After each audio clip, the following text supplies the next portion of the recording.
پریګستان کې د عربو پریګستان کې د شپږو اوو کالو په عمر کې نبی علیه الصلاة والسلام مبارک ته والده وفات شو سر په ناسته جاړي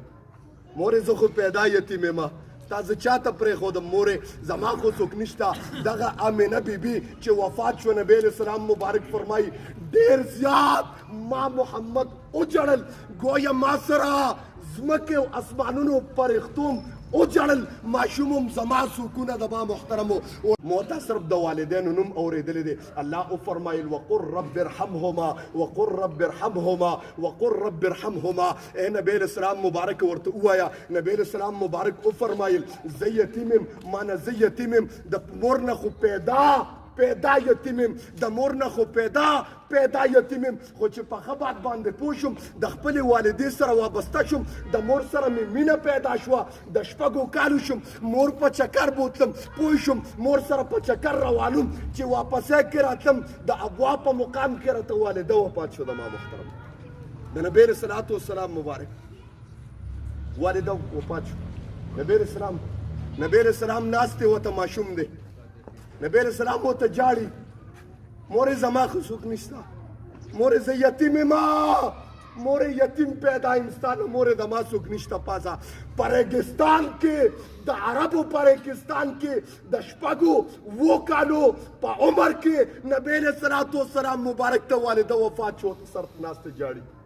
مورې زه خو پیدا یتیم یم تا زه چاته پرېښودم مورې زما خو څوک نشته دغه امینه بیبي چې وفات شو نبی علیه السلام مبارک فرمایي ډېر زیات ما محمد وجړل ګویا ما سره ځمکې او اسمانونو فرښتوم وجړل ماشوم زما سکونه د ما محترمو او نبی علیه السلام وفرمایل قسم دی چې زه په فرضو باندې ولاړ یم او زما مور اواز وکړي چې محمده وایي زه به فرض پرېږدم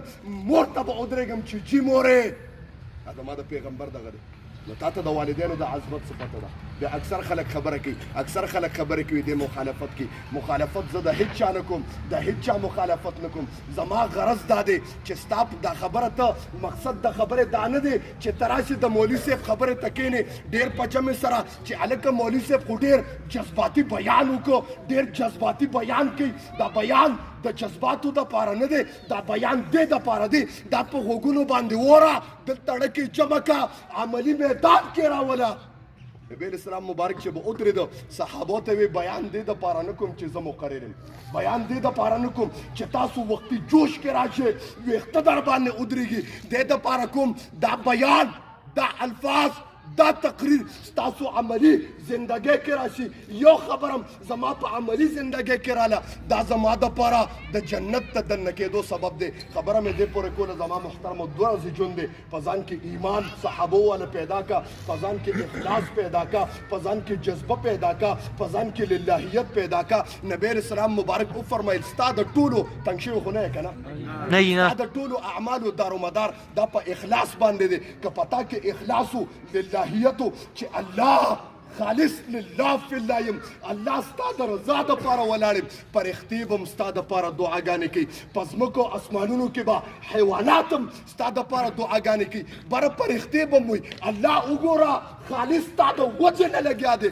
الله هېڅ غرض یې نشته الله ریا پکې نشته الله ستا رضا ده الله به وایي دې زما رضا دپاره فرښتو تاسو پې ګواه شئ چې زه د ده نه رضا یم د ما محترم سبحان الله خبره ده که نه نو موته له پکار نه دي چې د الله څه شي هم درته دغه شو د الله د رضا دپاره والدینو سره مخلص شه د الله د رضا دپاره مورې ستا بچي یم وایه مانه کنځل کوي مور دې غوسه شوه ګزار یې در باندې وکړه مورې کولی شي مورې ستا نه هم اولاد پیدا دی مخلص شه د والدینو سره مخلص شه د انسانیت سره مخلص شه د مخلوق سره د دې عوض به الله برابر در